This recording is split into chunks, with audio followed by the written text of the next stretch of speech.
Hello, everyone. Welcome back again to this live text section. Thank you so much for being with me, and a happy Sunday to all of you. Now, guys, I want you guys, I want us to reason together. Yeah, I want us to reason together, and also, I want this live section to be an interactive one. So, ladies and gentlemen, let us think deeply. Let us reason together. Why is it that Britain sees the Igbo man one way in Nigeria and another way in Britain? Why is it that in London, Manchester, Bigrami, the Igbo man is celebrated, but in Lagos, Enugu, and Abuja, he is condemned? Why? So, guys, I want you guys, to actually, state your point and the reason why you think this is why this is happening. Why is it that the Britain they see Igbo man one way in Nigeria and another way in Britain? Why? Because we've had so many Igbo people who are in Britain that are doing so much well there. We've had so many Igbo people who are doing so much well in Britain. But guess what? The Britain president is not even saying anything about them. They are doing okay there. But what is that in Nigeria? It's always another way. They see the Igbo men in Nigeria in another way and see the Britain in and see the Igbo man in Britain in a good way. Now, in Britain, the Igbo man is excelling. He's a doctor, an engineer, a lawyer, or business magnate. Britain never complains. Britain never says the Igbo are dominating us. No quarrel, no fight. They live freely. They thrive. But in Nigeria, suddenly Britain changed its tone. Suddenly Britain says, be careful, the Igbo will dominate you. The Igbo are dangerous. They are evil. They whisper this to the Hausa. They whisper it to the Yoruba. They whisper it to the Fulani. They whisper it to the Ijo. They whisper it to the Benin. They turn neighbor against the Igbo. Now, this is the question I would want all of you to be to answer. This is the question: why didn't Britain tell their own people the same story? The way they're telling Hausa and Yoruba now that Igbos will dominate you guys. Why didn't Britain tell their own people the same story? Because we have so many Igbos who are in Britain.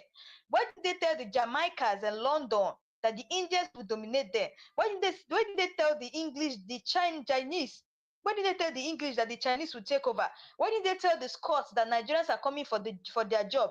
Because in Britain, they know how to benefit from diversity. In Britain, they see the Igbo man as an asset. But in Nigeria, they turned the same man into a threat. One face in London, another face in Lagos. This was hypocrisy. And the question we have to ask the UK president is, what is your mission in Africa? What is your mission? So I asked Britain, why did you forget? What did you forget in Africa? What is your mission statement here? What is your political interest that makes you see clearly in London, but blind in Lagos? Why are you so quick to protect your order in the UK, but so quick to destroy order in Africa? Because it is not people you're after. It is not justice you're after. What you're looking for is not in Britain. What you're looking for is in Biafra land. The oil, the gas, the resource, the wealth. That's why you smile in London, but you scheme in Africa. Now, let's use Nnamdi Kanu for example. Look at Nnamdi Kanu. For years, he lived in Britain. No problem. He spoke freely. He organized rallies at squares. He had meetings in Leicester, in Botton, in Chelsea. He moved around without harassment. To Britain, he was harmless then, right?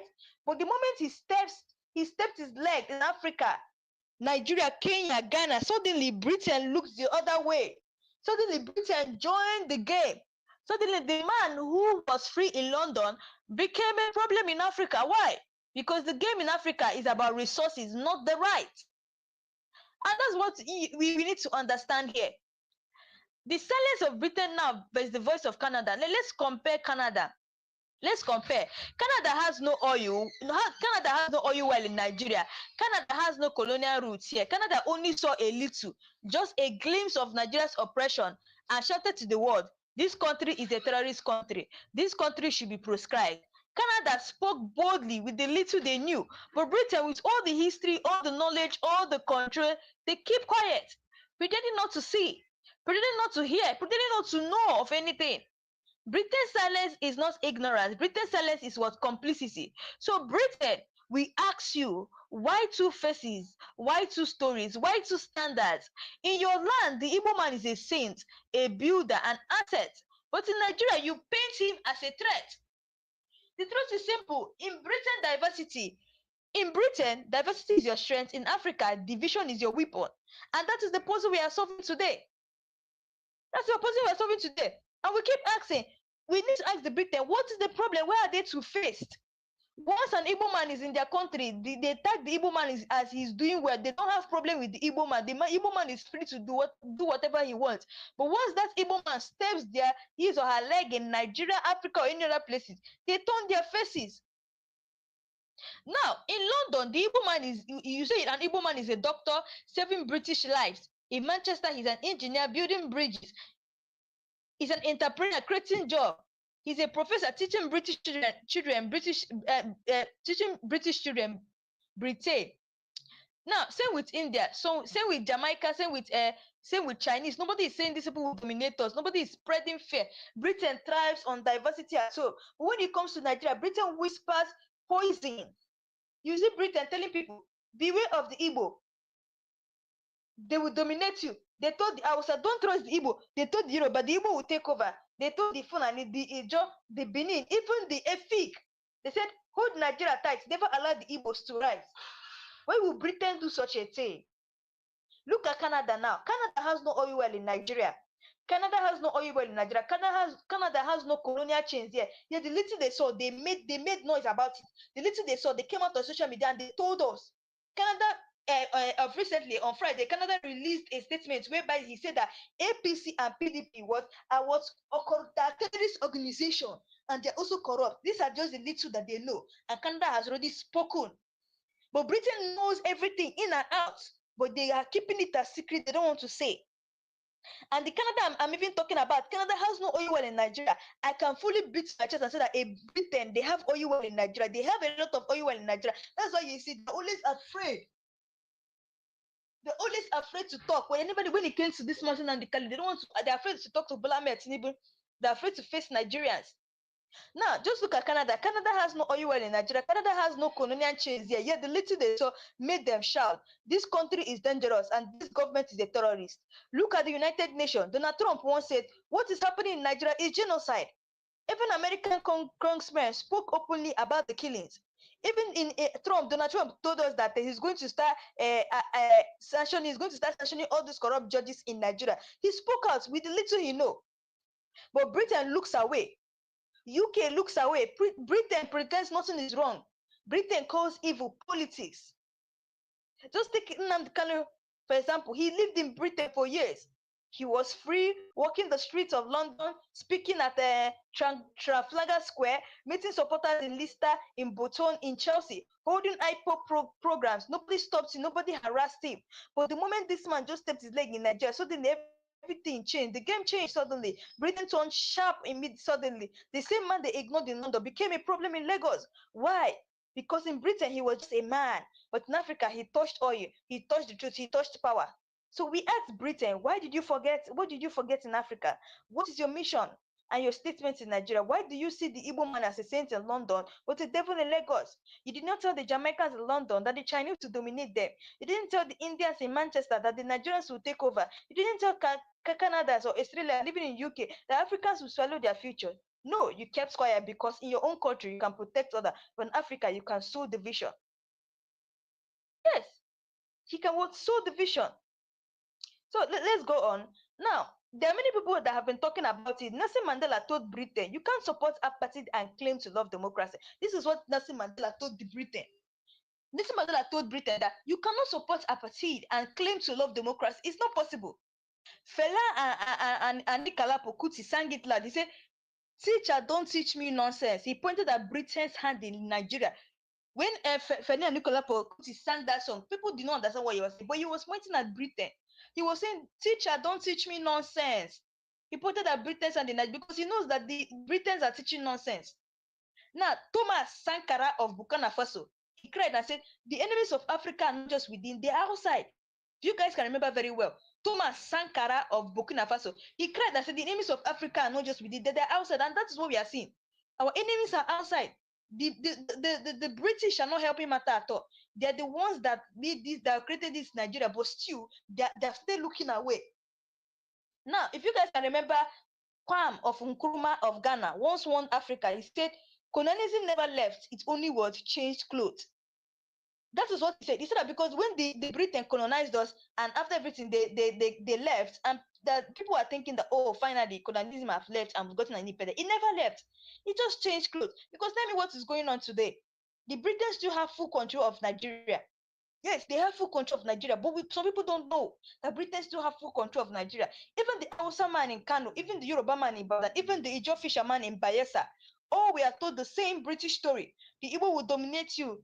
That lie is what holds Nigeria in chains today. So let's not pretend. Britain's interest in Africa is not peace. It is not justice. It's not democracy. The mission is simple. Keep Nigeria divided. Keep Biafra silence. Keep the oil flowing. That is why in Britain, the Igbo man is your neighbor, your friend, your co-worker, your doctor. But in Nigeria, the same man is painted as a threat. So let us ask the Britain. Let us ask you face to face. Why the two face? Why the two standards and why the two stories? The Igbo man you respect in London is the same Igbo man you condemned in Lagos. The truth is, in Britain, diversity is your strength. In Africa, division is your weapon. And that's the hypocrisy we must expose. Britons are not here in Africa for peace. They are here to destroy us. They are here to destroy Africa. That is what Nelson Mandela told them. Like you guys heard it when there was a man in Ghana that said that these people are colonialism never left Nigeria. He said colonialism never left Nigeria. It just was changed clothes. It just changed clothes because people are thinking that after Britain colonized Nigeria, then they left, then everything subsided. No, it continued. The only difference is that the thing now changed clothes and it came in another standard. It no more come openly again. But I can tell you today, I can beat my chest that British is still controlling Nigeria. I can beat my chest to that. Now, in Britain, the Igbo man is a doctor in the NHS, saving lives. The Igbo man is an engineer building railways. The Igbo child is stopping exams in British school. No problem, no warning, no panic. But in Nigeria, Britain whispers fear to the Hausa and say, oh, be careful of the Igbos. The Igbos are going to dominate the they even told the Yoruba and to the Niger Delta, they will control your oil. This is not about the Igbo, it's about Britain protecting its interests. Why does Britain not see arrogance in its own backyard? In London, billionaires buy whole neighborhoods. Nobody cries domination. Russians buy football clubs. No one says they will take over our lives.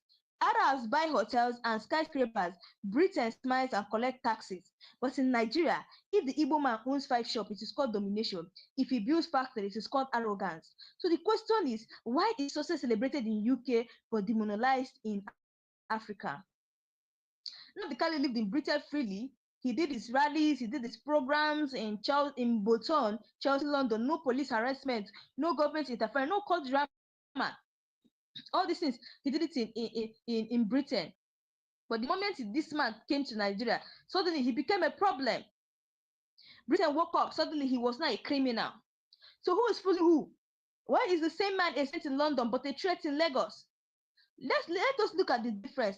Canada, came out and was telling us of recent that he has found out that the APC and PDP major political party groups in Nigeria were terrorist organizations. Now, for Canada to come out, this is just the little that Canada knows. Canada came out and said such a thing.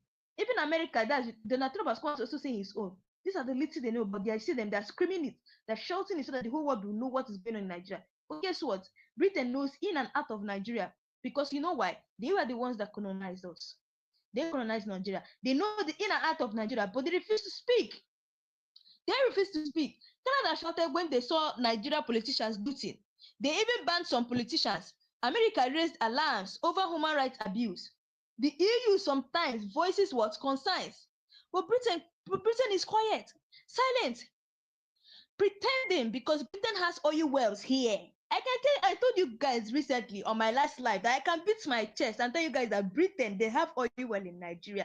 That is why you see, they're not coming out to confront Bola Ahmed Tinubu. They're not coming out to say anything about Mazi Nnamdi Kanu. They don't want to they don't want to interfere in the matter because they know what they're benefiting from Nigeria. They're benefiting a lot. They're benefiting a lot. There's a Ghana man that told us that Nkumeria words, I think that is a Ghana man. He told us that the people, our enemies are within. Sorry, our enemies are outside. What was he trying to tell us? He wasn't saying our enemies are within Nigeria. He didn't talk about Nigeria. He said outside. Our enemies are outside. So you guys should understand what he means by outside. He's saying that outside means that he's talking about another country, Nigeria's enemies. But people don't understand it. Now, we've been hearing so many rumors flying up and down that there was a time that there was this rumor that was flying up and down. Then they were like saying that the people who are, weaponizing and sponsoring this Boko Haram and all these bandits are outside the country. That these people that are sponsoring them are outside the country. And people thought it was a lie. They were like, it's not possible that it's within Nigeria. But that is the truth. That people don't know. That is the truth. Britain is quiet, is silent, pretending because they have oil well in Nigeria, they have gas pipeline here, they have contracts here. That silence is not ignorance, it is what business. It's not their silence, it's not British silence, it's not ignorance. It is because of the business that they're doing with Nigerians. They don't want to spoil that business tie between them. That's why they don't want to talk. Now, let's not forget history. I'm taking you guys back to history. At Aburu Accord 1967 in Ghana, Britain watched. They knew peace was possible, but they whispered to go on. Don't trust Ojukwu. You see what is happening? Did you guys see what is happening? They knew that in Ghana during the Abru Accord in 1967 in Ghana, Britain was, they knew peace was possible. They knew that they could settle this thing amicably. They knew peace was going to be possible. But guess what happened? The Britain that is always sowing seed of division among everybody, they still sowed another one. They knew peace, but they whispered to go on and said, don't trust. They whispered to go on and said, don't trust Ojukwu. And that was how that war started. They said, don't trust Ojukwu. And the war started. Now, during the Biafran War, Britain supplied Nigeria with weapons. They said, starve them into submission. During the coup, Britain supported whichever side promised to keep Nigeria united, not for unity's sake, but for oil. So when they tell Hausa, Yoruba, Fulani, Ijo, Efik, the Igbo will dominate, it's not out of love for them. It's out of fear of losing what? Resources. Now, the two faces of Britain. Why did Britain want their own citizens? Jamaicans in London, they didn't want them. Indians in Brigham, no warning. Pakistanis in Manchester, no warning. Nigerians themselves in Peckham, London, no warning. So why only Africa do they raise alarm? Because in the UK, diversity is a blessing. In Africa, division is a weapon. So we must ask Britain directly. These are the questions I'm asking Britain. Why is your mission in Africa? What is really your mission in Africa? What are you doing in Africa? These people colonized Nigeria, but they never left after it. They were still in Nigeria. All they did was that they just wore they just changed clothes. But these people are still in Nigeria, because tell me why Britain is controlling Nigeria like this. Why the two rules? Why two standards? Why protect order in your land but spread division in ours? Because the truth is clear. Britain does not hate the Igbo. Britain fears an independent Igbo. So let's face it. Britain is not blind. Britain is calculating. In Britain, they see the Igbo as a hardworking citizen. In Africa, they paint him as a dangerous rival, not because of who the Igbo is, but because of what the Igbo represents. Independence, industry was resilience, and the power to rise without Britain's permission. Yes, and that, my brother and sister, is the double standard that we must expose to the world. It is what the double standard we must expose to the world. We need to make the whole world know that this is what is going on. The Britons have refused to speak because of what they're benefiting in Nigeria. They don't even care about the fact that someone's human rights has been violated. But in their country, they respect human rights a lot. They respect they say Britons respect human rights a lot in their country. But when it comes to this man, the worst part of the most painful part is that Mazi Nnamdi Kanu is a British citizen. Like he's a citizen of Britain. But guess what? They're not saying anything about it. That's the most painful one. You see that they're only preaching to respect human rights only for their own people because of his black. That's why they're not saying anything about it. It's so painful. Now, Britain pretends to forget what they did. I'm going to be reminding Britain what they did. It seems that they have forgotten. They colonized Nigeria and forced different nations into one cage. Yeah, they drew artificial borders without asking the people. They destroyed local industries like Akwete weaving, Igbo iron, smelting, and Nosuka agriculture. They shifted the economy from self-sufficiency to oil dependency. They act innocent when trouble comes. They wash their hands like Pontius Pilate. Now, in Britain, protests are allowed. Farmers protest, workers strike, students march. Nobody calls them terrorists. In Nigeria, when IPOB members march with flag, Britain stays silent when they are shut down. Why? Because in the UK, democracy is scared. In Nigeria, democracy is a joke as long as oil wealth flows. Britain knows Igbo traders dominate spare parts in Lagos, Accra, and Cotonou. Igbo businessmen are setting up banks, tech firms, and factories. Igbo diaspora is sending billions in remittance yearly. That economic power is scary because an independent Igbo-driven economy means less dependency on Britain. The same tactics of the colonial days still exist. Tell the North, don't trust the East. Tell the West, don't trust the East. Tell the South, they will dominate you. Meanwhile, Britain sits quietly collecting contracts. The division is not for Nigerians' benefit, it is for Britain's pocket. We Nigerians need to understand it today. And we need to, that's what I'm actually saying, we need to understand it today that that Britain is just sitting quietly there collecting contracts. The division is not just for Nigerians' benefit, it is for Britain's pocket. Now, let me tell you guys the reason why, the silence on the corruption, why Britain is silent. Why is Britain only silent when Nigerian leaders loot? Billions stolen and kept in London banks. Politicians buying mansions in Chelsea, Mayfair, and many places.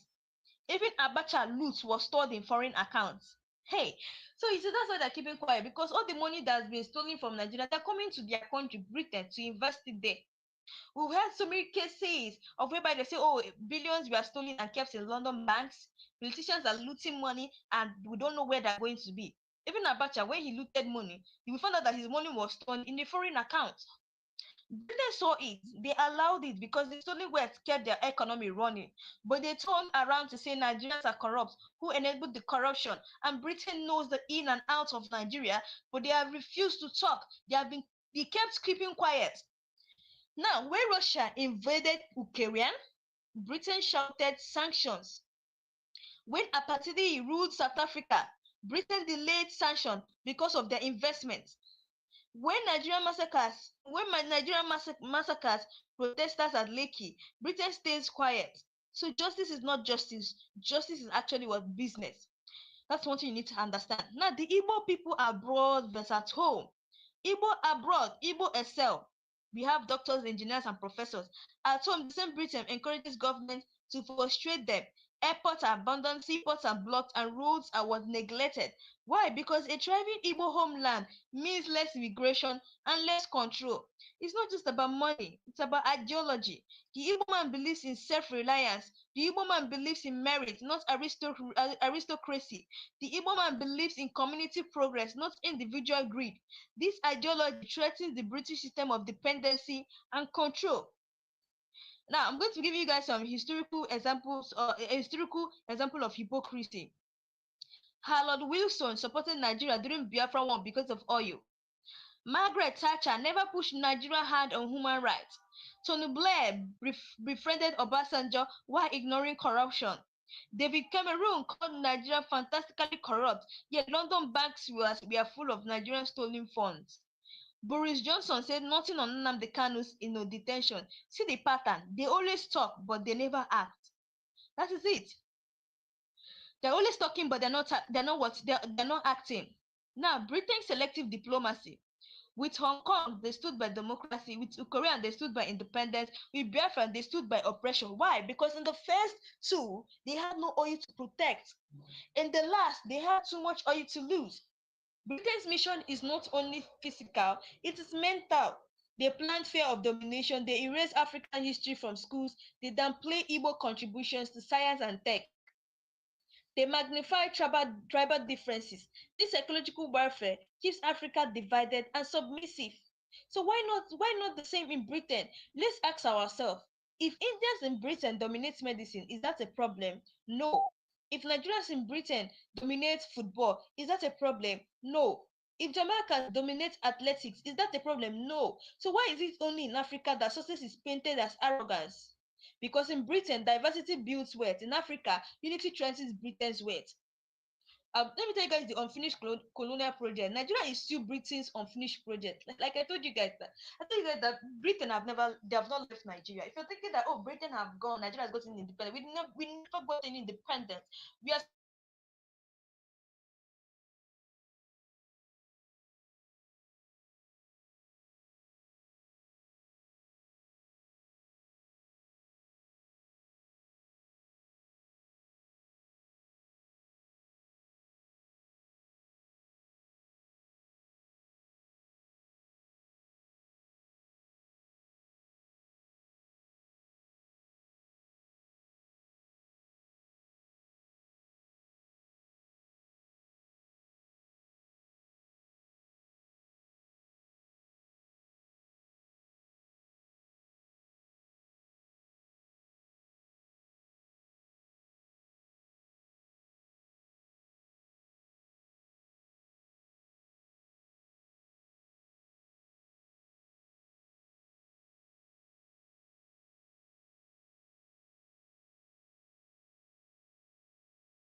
of Britain. The constitution is modeled to favor central control. The military structure came from colonial design. The economic system still favors exporting raw materials and importing what finished goods. So when the Igbo says let's restructure, let's industrialize, let's go independent, Britain panics. At the end of the day, Britain has two faces. One face smiles in London, welcoming the Igbo as a good immigrant.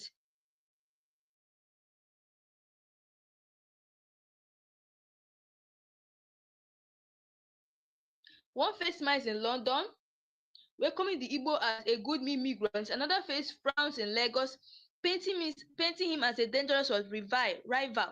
So guys, just like I always say, please if you know you're just coming across this my channel for the first time, please, it's not going to cost you anything much. Just please click the subscribe button and turn on the notification button to be getting all the latest news in this channel.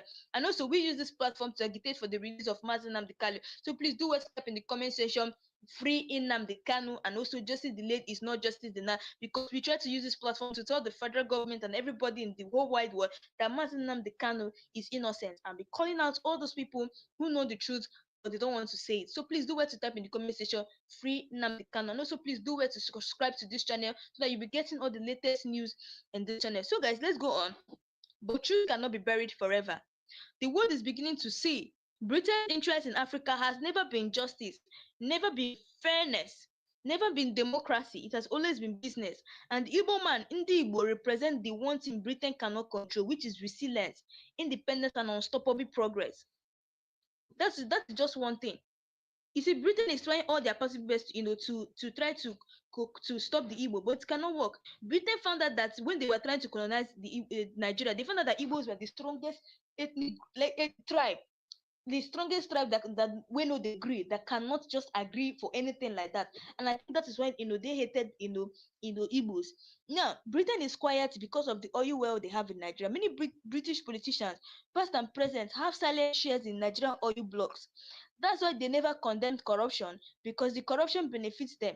If Nigeria collapses, they lose. If Nigeria reforms, they lose. So they can keep Nigeria in permanent chaos. British media, BBC will show protests in Hong Kong, BBC will cover one in Ukraine every day. But when Biafra is killed in Nigeria, silence. Why? Because their interest is not truth, it is trade. Media blackout is part of the strategy. Starve the people of information. The hypocrisy of refuge. Britain welcomes refugees from Syria, Ukraine, but IPOB members in ISIL, they are monitored, restricted, and sometimes were demonized.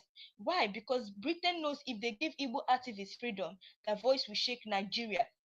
Education as a weapon. In Nigeria, colonial education removed African history. Igbo children grew up knowing Shakespeare, but not Oluda Ekwana.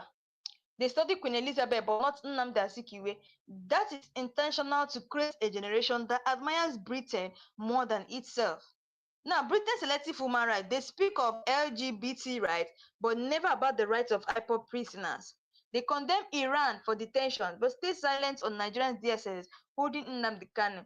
So human rights are not universal, they are conditional, depending on the interest of Britain. In America, Igbos are among the most educated immigrant groups. In the UK, Igbo doctors and nurses fill hospitals. In Canada, Igbo engineers and entrepreneurs are rising. So why is it only in Nigeria that the Igbos are feared? Because their sources exposes the failures of the system. The role of the religion. British missionaries came with the Bible in one hand and colonial contracts in the other. They converted, but also divided Anglicans versus Catholic, North versus South. Religion was weaponized to weak what solidarity. Today, Britain supports church in Africa, but ignores what political oppression. Now, selective war crimes. Britain condemned Russia for war crimes in Ukraine. But when Nigeria bombed Biafran villages, starved children, and massacred millions, Britain supplied weapons. That hypocrisy is blood on their hands. Why is that Port Harcourt and Onitsha Port are undeveloped? Because Britain and its allies benefit from Lagos monopoly. If Eastern ports open fully, Igbo trade will explode and British shipping companies lose dominance. Britain invented one Nigeria not out of love but out of profit. They forced over 250 ethnic groups into one country without consent. Today, unity is only in name, division in name. Division is the reality. Britain is quick to befriend Nigerian leaders who obey them, but they ignore leaders who want real independence. Obafemi Awolowo was washed. Ojukwu was demobilized. Even today, pro-Biafran voices are marked as security threats. In London, Igbos protest freely in Triangular Square. In Enugu about Onitsha, the same protest brings bullets. Why? Because Britain allows what is harmless in London, but blocks what is dangerous to oil in Nigeria. In Bati, HSBC and others held billions looted from Nigeria.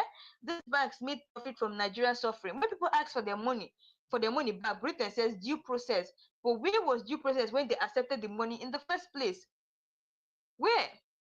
Now, the field of technology, Igbo youths are into robotics, coding, AI, blockchain. Britain knows that if these innovations are nurtured in Nigeria, dependency on Western technology will end. That's why power supply and internet infrastructures are deliberately was sabotaged.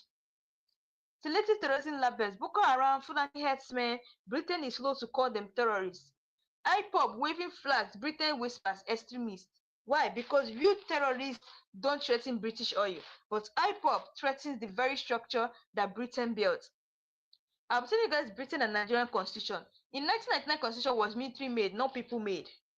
Britain knows it, but they call it democracy. Why? Because that constitution guarantees central control, which guarantees foreign control. Igbo success is painted as arrogance. Igbo confidence is painted as pride. Igbo unity is painted as a threat. But in the UK, those same traits are celebrated as entrepreneurship and leadership. Sometimes Britain doesn't even act. They just stay silent, knowing silence is power. Silence when Nnamdi Kanu was adopted. Silence when corruption cases were flooded. That silence is not ignorance. It is what calculation. In Ghana, in Cameroon, in Gabon, in Equatorial Guinea, Igbos are thriving. But Britain always warns, be careful, they will dominate. Why? Because if Africans unite under Igbo-led industry, the colonial economic group is finished. Britain's real mission statement in Africa, no democracy, not peace, no unity. The real mission is simple. Keep Africa weak, divided and dependent. And the biggest obstacle to that mission is a people like the Igbo people, resilient, resourceful, and what unbreakable. You can never break the Igbos. That is one thing I understood. You cannot break Nnamdi Kanu. You cannot also break the Igbos. That's one thing you need to understand about the Igbos, no matter their plan. So, guys, please do what step in the comment section. What you guys really think about it? Just like I always say, if you know you're just coming across my channel for the first time, please, it won't cost you anything much. Please just subscribe to this channel and turn on the notification button so we're getting all the latest news in this channel. Because we use this platform to agitate for the release of Mazi Nnamdi Kanu, to tell the Nigerian government that he's innocent and he needs to be free. So, guys, please do what type in the comment section for Nnamdi Kanu. So I want you guys to listen to what the lawyer of Mazi Nnamdi Kanu have to say, and I'll be right back to tell you guys the reason why I told you guys that British is still controlling Nigeria. And when the president calm down, the reason Nnamdi Kanu have a discussion with him. You have been having a discussion with bandits and the so-called repentant Boko Haram.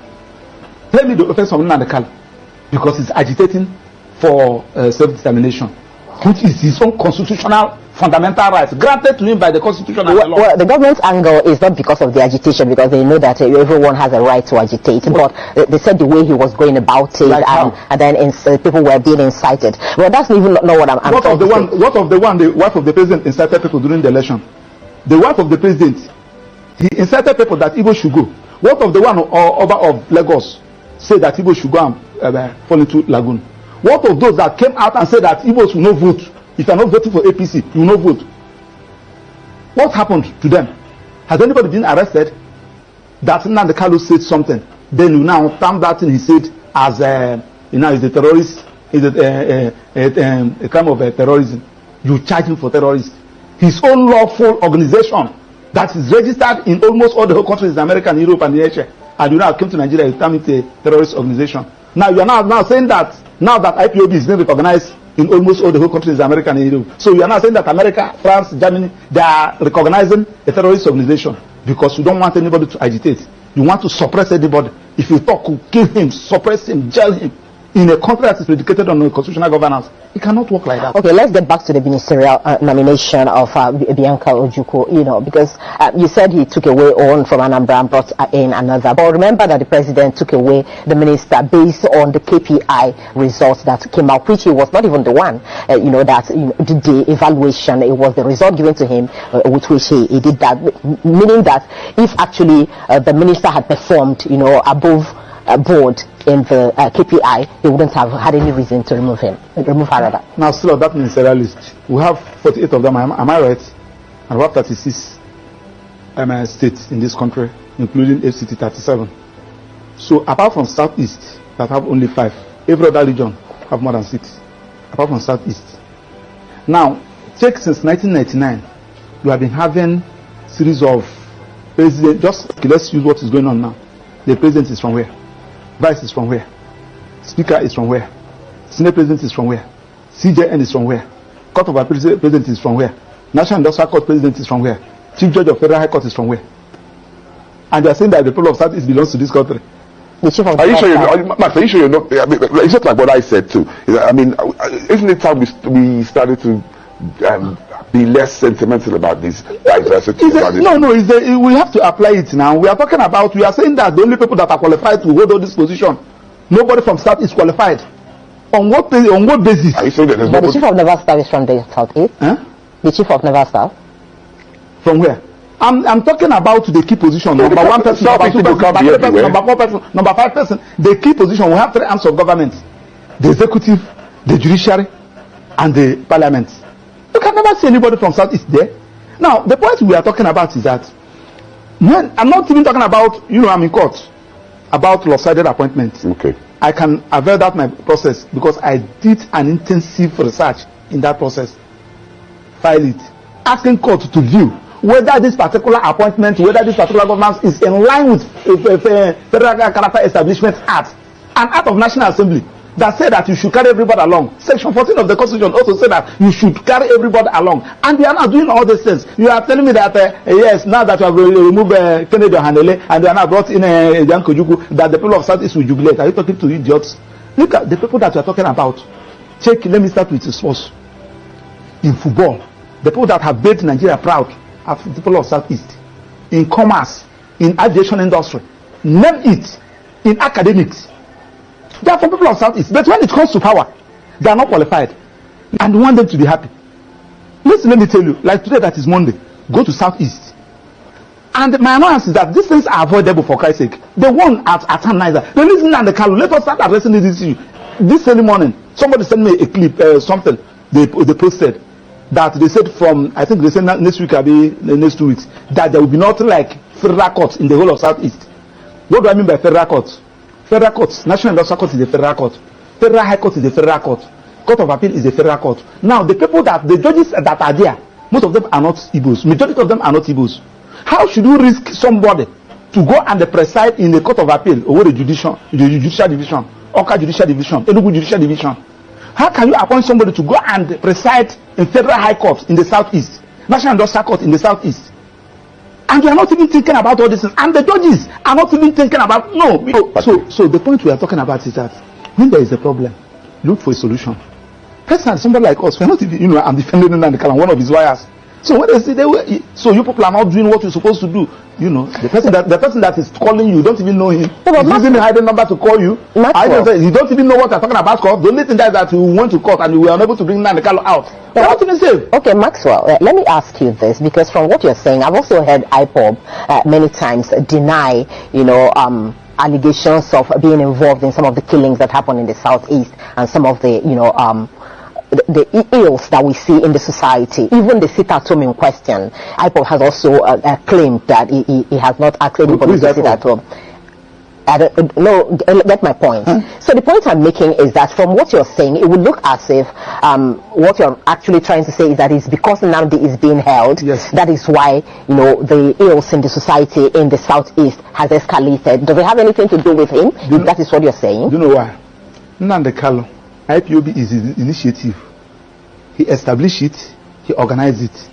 Now, when you now kidnapped him or abducted him, and unlawfully, because the Supreme Court have said that he was unlawfully brought into this country, and you kept him incommunicado, everybody on his own. This one we kill, you said at IPOB. This one we maim, you said at IPOB. Everybody on his own. That's why I ask you the question, who is IPOB? The IPOB is Nnamdi Kanu. So Nnamdi Kanu, if Nnamdi Kanu is out, he will know who is who. Simon Ekpa will talk his own, Emma Powerful will talk his own, this one will talk his own, this one. Who is IPOB? That you are even talking. Simon Ekpa is in Finland. Emma Powerful, I don't know where he's operating from. Another person is operating from somewhere. Issuing threats. Just like the one somebody told me. I don't even know where that one is coming from. So the easiest way to do is the one that you know, Nnamdi Kanu. Then tell Attorney General, as he discontinue the charges against the president of Mieti Ala Kato, discontinue that of Showore, they are all terrorism. Tell them to discontinue this of that of Nnamdi Kanu, and allow Nnamdi Kanu to agitate. It is his right. I told you here the other day. You see, that's where the problem is, really. The guarantee, that there will not be problems, even if Nnamdi Kanu is, because you're saying allow him to agitate, and he goes about it the way he used to, like, the government have actually feared. That may also create more problems, don't you think? Let me tell you, there are some things that you asked me the other day whether they are talking about condition given Nnamdi Kanu. I told you one question. I say, if you give Nnamdi Kanu condition that he feel after meeting up that condition, he will still live like a human being, so be it. But when you give him condition and you are removing that made him a human being, he will tell you no. What is that made you a human being? That thing that makes you a human being is your ability to exercise your fundamental rights. And when somebody said, now I'm going to employ you here, I will be paying you $500,000 every month, but you will not talk, you will not move out, you say, do away with your job. When somebody said, I'm going to release you, but I'll cut one of your hands, say no. The agitation for self-determination is a fundamental right. And if you people fail to understand it, I can agitate that I need the Republic of Maxwell. Yeah. It is my right. Anybody can agitate. I don't even need crowd to follow me. It is when you now feel that you have gotten the necessary need the necessary qualities, then so be it. It is now left for the president, who believe in democracy, who believe in government of the people by the people, to apply an initiative. What is the initiative? Release the person, start addressing all those issues that gave rise to this agitation. It has been there. Uwazirike was agitating during Obasanjo. A lot of people were agitating. So now that you have arrested, you come down Uwazirike that time, Nnamdi Kanu came up. Now that you have arrested Nnamdi Kanu, someone is there. I think this data from Ned Nwoko was telling you that even if you arrest Simon Ekpa today, another Simon Ekpa will come out. So the issue there is that address all those issues. Right. So for you, it's not about ministerial appointment. No. That one, okay, that one is a complete distraction. That one should not come in. Okay. After coming in now, let Bianca come and address the Igbos in Enugu. All right. So today I'm wearing two hats. I'm speaking on behalf of Nnamdi Kanu. I'm also speaking on my own behalf.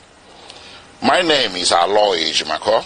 I'm the special counsel to Mazi Nnamdi Kanu and the indigenous people of Biafra. And I'm speaking to you from a location in Nigeria. The man, Mazi Nnamdi Kanu, is well known. He's everywhere. He's on Wikipedia. He's an internationally acclaimed freedom fighter. But there's just a few things I need to tell you about him. What brought him to limelight was the formation of the indigenous people of Biafra in the United Kingdom in 2012. Simultaneously, he also founded Radio Biafra. And these two organizations were aimed at one thing: liberation for the people of Biafra, or restoration of the former Republic of Biafra that went defunct in 1970. The right to self-determination is a right that is guaranteed internationally, domestically, and continentally.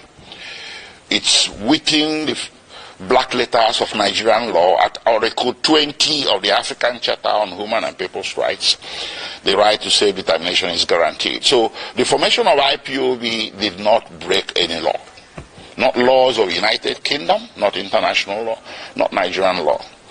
But guess what? When Mazi Nnamdi Kanu, who was born in Nigeria, but who acquired British citizenship later on, came to Nigeria in October 2015, the government of President Muhammadu Buhari, which had come to power in May, decided to arrest him. He was not arrested between 2012 and 2015 because the government of the day at that time understood that self-determination is not a crime.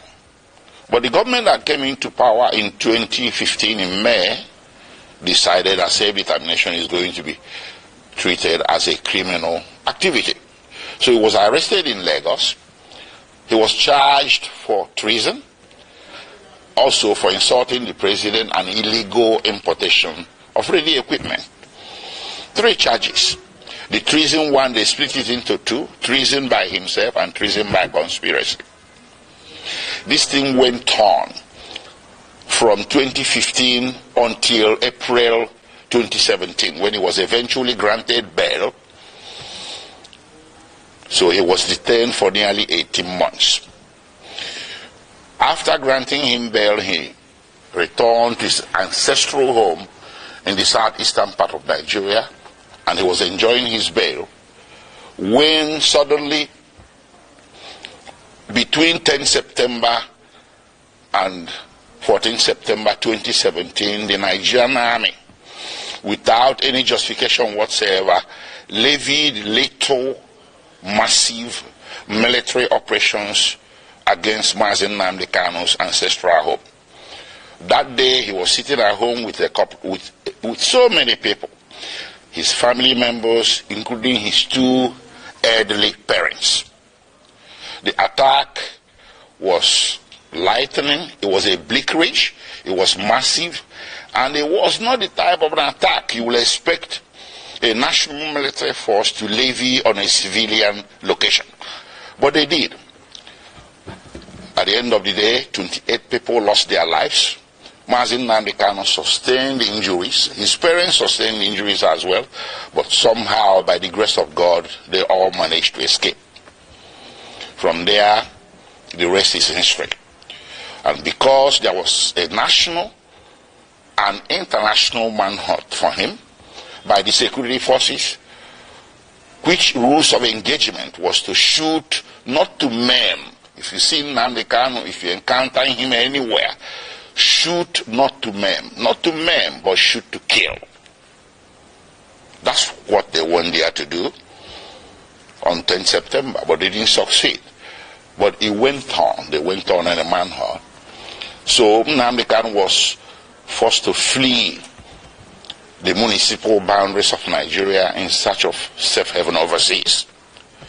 Eventually, in May 2021, he settled in Kenya. He entered Nairobi and settled in Kenya somewhere. He never knew that Nigerian security forces, the international branch of it, were laying in wait for him. They led an ambush for him. So on 19th June 2021, he drove himself to Jomo Kenyatta International Airport on a personal errand. As soon as he drove into the parking lot and alighted from his vehicle, several well-armed security men suspected to be of a mixture of Nigerian and Kenyan security forces swooped on him, grabbed him, abducted him, and put him forcibly in a vehicle and drove away. Well, they didn't take him to the police station.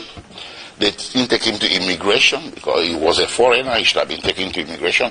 They didn't take him to any official law enforcement facility. They took him to a secret location in Nairobi, a non-official secret location. So in effect, they disappeared him.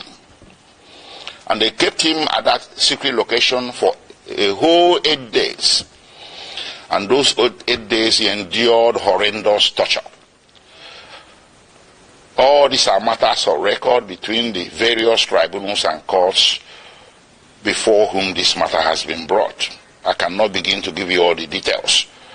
Horrendous torture in violation of basic human rights, in violation of the laws of Kenya, Nigeria, and the international community. When Nnamdi Kanu was abducted on 19th June 2021, the proper thing that should have been done is to take him to a police station, from there to a court. And then if you wanted him back in Nigeria, you subject him to what is called extradition proceedings. This is a basic tenet of the law that you see in the laws of any nation.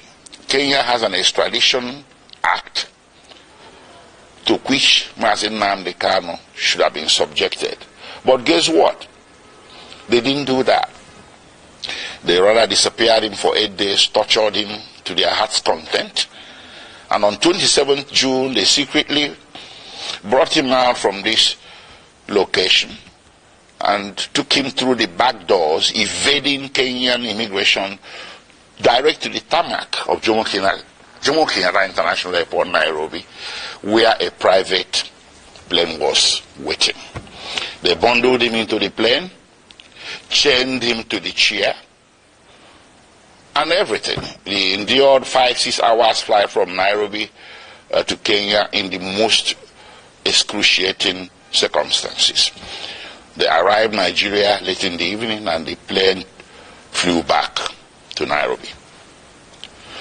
They took him to the headquarters of the National Intelligence Agency in Abuja, where he spent the first night with all the lights left on to assure his maximum discomfort. The following day, they transferred him to the headquarters of Directorate of State Security in Abuja. And on the third day, they brought him before the Federal High Court in Abuja. The Federal High Court was well aware that Mazi Nnamdi Kanu has counsel of record. It was an open case, it wasn't a new case, a pre-existing case. But the Federal High Court decided to conduct the arraignment in violation of his constitutional right to counsel, and that arraignment led to the indefinite detention with which we are struggling today. Anyways, taking you back a few steps, the little military invasion of 2017 was not unrequited, judicially speaking. I took the matter before two tribunals, or a tribunal and a court. First, I took it to the African Commission on Human and People's Rights, which rendered a decision in March 2018 condemning the action and calling it a violation of the African Charter. And they wrote to the President of Nigeria, they wrote a letter to the President of Nigeria requesting him or directing him. They used diplomatic language, but the decision was there that what you did is wrong, so you need to roll it back. You need to reverse everything you have done, which includes declaration of IPOB as a terrorist organization and hounding their members as criminals. The African Commission held that what Nigerian government was doing was persecution, not prosecution. That the IPOB and its members simply possess an inconvenient political opinion which the Nigerian government was seeking to suppress by means of punishment of some sort. And they asked or directed Nigerian government to reverse itself. Nigerian government never did. Rather, it escalated. Well, subsequently, I went to a local court, a high court in Abia State in eastern Nigeria. I sued the Federal Republic of Nigeria, the Nigerian Army, and other parties who were Confederates in that attack of September 2017. And in January 2022, fortunately for us, we won. The High Court made an order. The High Court reached a judgment that what happened to Nnamdi Kanu in September 2017 was a flagrant violation of his constitutional right to life and constitutional right to his privacy. And the court proceeded to make an order ordering the federal government of Nigeria, or Federal Republic of Nigeria, to pay him a compensation of 1 billion Nigerian naira, which is over $1 million US. The court also ordered the Federal Republic of Nigeria and the President of Nigeria to issue a public apology to be published in 3 national Nigerian newspapers to Mazi Nnamdi Kanu. None of this has happened. So we kept that aside. So when they brought Mazi Nnamdi Kanu forcibly from Kenya without extradition proceedings, I characterized it an act of extraordinary rendition. Initially, there was a misunderstanding, a broad, widespread misunderstanding by vast majorities of Nigerians who were mouthing the cliche, Mazi Nnamdi Kanu extradited from Kenya. No, that was wrong. He wasn't. I told people he wasn't. He was extraordinarily renditioned or rendered, and that is against international law, Kenyan law, and laws of the Federation of Nigeria. So while his criminal trial was making its way slowly at Abuja, with all the several amendments the government was bringing, they walked away from treasonable felony, insulting the president, importation of radio equipment, and bam, to terrorism. That's how it happened. And they did this 7 times. 7 amendments. If Nnamdi Kanu was guilty, why is it taking so long to bring him to trial between 2015 and today? That is 8 years. So what he's undergoing is not really a judicial trial. It's a trial by ordeal. Trial by fire. Imprisonment before conviction. They just want to get as many years of jail time out of him as possible, because they know that with the evidence available, conviction will be impossible. And that was made worse by the extraordinary rendition, which I took also as a civil violation to a federal high court in Nigeria. And in October 2022, the Federal High Court came down with a judgment that extraordinary rendition was a violation of his constitutional rights, his fundamental rights, and they awarded him 500 million Nigerian naira. That's about $800,000. So all around, everywhere that this matter has gone to, including in July 2022, before the Human Rights Council at the United Nations. The Human Rights Council, United Nations, came down with an opinion that what happened to Mazi Nnamdi Kanu in Kenya and that brought him to Nigeria is a very grave violation of international law. And they directed that he should be released unconditionally.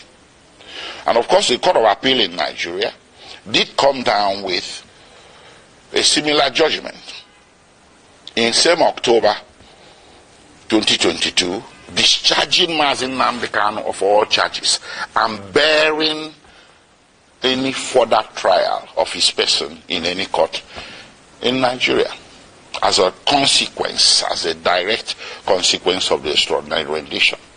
So what more can you ask for a man to deserve his freedom? How many have I counted? United Nations, which in this case should be considered a world court. Then you have the Nigerian Court of Appeal, which is the second highest court in the Federal Republic of Nigeria. Then you have the Federal High Court, which is the court of first instance at the federal level.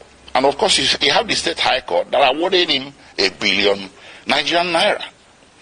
So between 2015 and today, 8 years and running, Mazi Nnamdi Kanu has snagged 4 major victories against the Federal Republic of Nigeria, with Federal Republic of Nigeria winning nothing. What more do you need as stark evidence, affirmative evidence that what is happening here, ladies and gentlemen, is an act of persecution, not prosecution? It's time to end it. On his behalf, I will ask all men and women of goodwill everywhere in the world to speak up. There was this saying about Jews. When they came for the Jew, you said nothing. When they came for the Jew, you said nothing because you're a trade unionist. Then when they came for the trade unionist, you say, well, I'm a scientist. You said nothing. They took the Jew, they took the trade unionists. And then when they came for the scientists, nobody spoke for you. Mazi Nnamdi Kanu is a poster boy for all the injustices that a great race, the Igbo people, and their cousins in the former eastern Nigeria have been subjected to since the founding of Nigeria. These injustices became more public because since 2015 they have been escalated. So how do you fight back? You fight back by telling the system, I want out. I want my own country is not a crime. It does not require a bullet. It doesn't require muscular military law enforcement. What it requires is sitting across the table and talking about it. A lot of nations have been founded on referendum. That's what Mazi Nnamdi Kanu and the indigenous people of Biafra were asking for. That led to all this conundrum, to all this saga.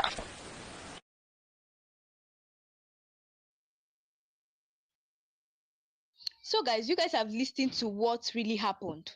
You guys have heard everything that Mazi Nnamdi Kanu's lawyer said, right? Now, people have been saying that Britain is actually here, that British, that they are still, colonizing Nigeria. The fact that we've gotten our independence doesn't mean that British have gone. British is still in Nigeria, because tell me why they are silent about Mazi Nnamdi Kanu's case. And I always tell you guys that I can always beat my chest and say that British still have oil wells in Nigeria, and they know of it. They know of it. It's so terrible that such a thing is happening and British is not talking. Canada has talked, Donald Trump has talked, and Kenya has talked. So many people are talking, but British is still silent to today, because they colonized Nigeria as if that was not enough for them. They are still silent on the matter of Mazi Nnamdi Kanu. So guys, that's what we have for today. Let me know your thoughts below, and also tell me what you guys really think about this by dropping your comment below. And please, if you know you're just new to this channel, or if you're coming across this channel for the first time, please do well by to hit the subscribe button and turn on the notification button to be getting all the latest news in this channel. So guys, thanks for watching, and also don't forget that he'll be coming to court. Mazi Nnamdi Kanu will be coming to court on the 10th October 2025, and I'll be giving you guys latest updates concerning Mazi Nnamdi Kanu and everything concerning him. Yes, I'll be giving you guys latest updates. So guys, don't forget that we use this platform,